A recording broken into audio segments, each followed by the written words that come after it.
Hello friends, आज हम करते हैं एक्सरसाइज 8.1 का क्वेश्चन नंबर 8। तो क्वेश्चन नंबर 8 में यहाँ पे 3 कोट ए की वैल्यू 4 हमें गिवन है और हमें चेक करना, यहाँ पे हमें ये चेक करना है कि ये जो वैल्यू है इसके बराबर है या नहीं है।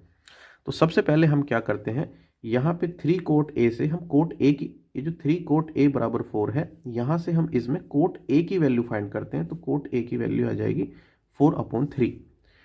क्योंकि यहाँ पे बात साइन ए और कोस ए की भी हो रही है, तो यहाँ पे साइन ए की वैल्यू हम ऐसे फाइंड करते हैं कि परपेंडिकुलर को हम यहाँ पे हाइपोटेनियस से डिवाइड करेंगे तो हमारी साइन ए की वैल्यू आती है। इसके लिए हमें हाइपोटेनियस की जरूरत पड़ेगी, तो इसलिए हम एक ट्रायंगल बनाते हैं और यहाँ से उसकी हाइपोटेनियस फाइंड करते हैं with respect to angle A. अब हमने एक ट्रायंगल बनाया और इसका नाम दिया ए बी सी। क्योंकि यहाँ पे बात हो रही है एंगल ए की, तो एंगल ए के सामने वाली जो साइड है वो हम परपेंडिकुलर कंसीडर करेंगे। तो ये हमारा परपेंडिकुलर है, ये हमारा बेस है और ये हाइपोटेनियस हमें देखते ही समझ में आता है कि ये हाइपोटेनियस है।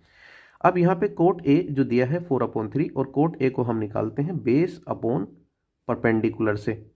तो बेस अपॉन परपेंडिकुलर, यहाँ पे इस ट्रायंगल में बेस ए बी है और परपेंडिकुलर यहाँ पे कितना है, बी सी है। तो हम यहाँ से कह सकते हैं कि ए बी की जो वैल्यू है ये 4x हम मान सकते हैं एंड और बी सी की वैल्यू यहाँ से हम 3x बोल सकते हैं कि ये जो बी सी है ये 3x है। अब हमें पता है कि जो ए बी है, ये जो बेस है ये 4x है और ये जो परपेंडिकुलर है ये 3x है।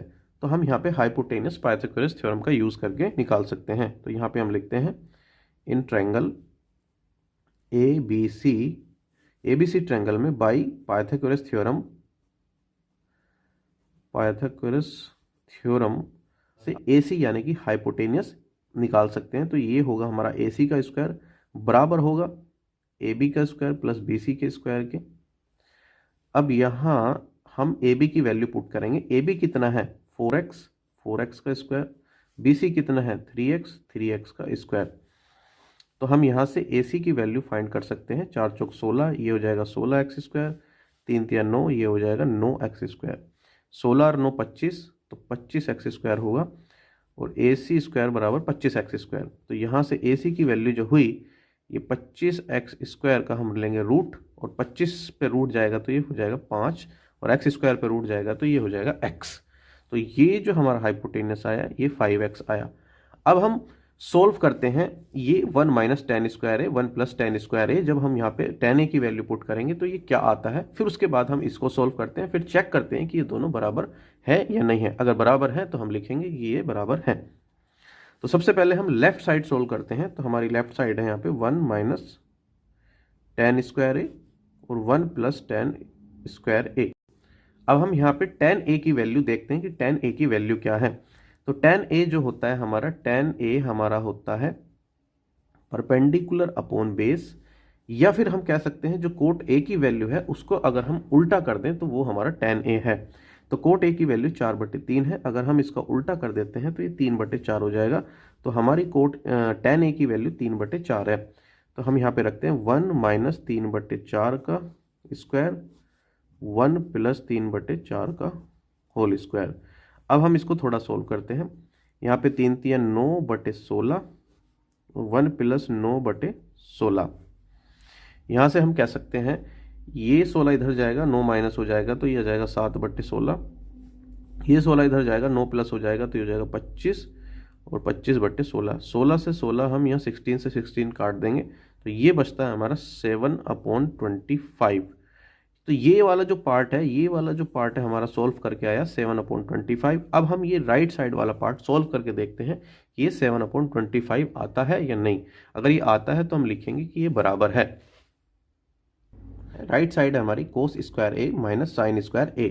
तो यहाँ पे हमें कोस ए की वैल्यू रखनी है। तो कोस ए की वैल्यू हम कैसे निकाल सकते हैं, ये देखते हैं। कोस ए होता है हमारा बेस को अगर हम हाइपोटेनियस से डिवाइड करते हैं, हम इसका भी यूज़ कर सकते हैं थोड़ा सा, अगर हमें याद नहीं है तो हम यहाँ पे ये फॉर्मूला है हमारा PBP/HHB। तो यहाँ पे साइन होता है, यहाँ पे कोस होता है। तो कोस की वैल्यू क्या होगी हमारी, बेस अपॉन हाइपोटेनियस। तो कोस हुआ हमारा बेस अपॉन हाइपोटेनियस। तो बेस है हमारा ये, हम बात कर रहे हैं इस एंगल की, तो इस एंगल के सामने वाला परपेंडिकुलर है तो बेस होगा फिर हमारा ये, हाइपोटेनियस है हमारी ये। यहाँ पे हमारा बेस, हमने बेस की जगह बेस रखा 4x, और हमें यहाँ पे रखना है हाइपोटेनियस, तो हाइपोटेनियस की जगह हाइपोटेनियस रखा। तो इससे हम कोस ए की वैल्यू फाइंड करेंगे, x से x कट जाएगा तो कोस ए की वैल्यू 4/5। अब हम फाइंड करते हैं साइन ए। साइन ए की वैल्यू क्या होगी, क्योंकि बात कर रहे हैं हम एंगल ए की, तो एंगल ए के सामने वाला ये परपेंडिकुलर है और ये परपेंडिकुलर है, तो और साइन ए की वैल्यू हम निकालते हैं परपेंडिकुलर अपॉन हाइपोटेनियस। तो यहाँ पे परपेंडिकुलर 3x है और हाइपोटेनियस है 5x, x से x काट देंगे हम तो ये हो जाएगा 3/5। तो अब हमें साइन ए की वैल्यू पता है 3/5 है और कोस ए की वैल्यू हमें पता है 4/5 है। ये वैल्यू अब हम एज इट इज़ यहाँ पे पुट करते हैं, तो 4/5, क्योंकि यहाँ पे स्क्वायर है तो हम स्क्वायर करेंगे, माइनस साइन की वैल्यू है 3/5, तो 3/5 करेंगे और उसके बाद यहाँ पे स्क्वायर है तो हम स्क्वायर करेंगे। उसके बाद 4 का स्क्वायर करेंगे तो ये हो जाएगा 16 और 5 का स्क्वायर करेंगे तो ये हो जाएगा 25। अलग अलग हमने स्क्वायर को यहाँ पे कर लिया। उसके बाद 3 का स्क्वायर करेंगे तो ये हो जाएगा 9 और ये 5 का स्क्वायर करेंगे तो ये हो जाएगा 25। अब यहाँ पे क्योंकि ये जो फ्रैक्शन है इसका जो डिनोमिनेटर है ये 25 है और इस फ्रैक्शन का डिनोमिनेटर भी 25 है, तो ये हम डायरेक्ट इसमें से ये घटा सकते हैं और एलसीएम क्योंकि इनका ये 25 ही आएगा। तो जब 16 में से 9 घट जाएगा तो ये 7 आएगा। तो ये जो राइट साइड को सोल्व करके आया हमारा 7/25 आया। अब हम चेक करते हैं क्या ये हमारा लेफ्ट साइड को सोल्व करके भी 7/25 आया था। अब हम देखते हैं कि यहाँ पे जो हमने लेफ्ट साइड सोल्व करी थी तो इसको सोल्व करने के बाद भी 7/25 ही आया।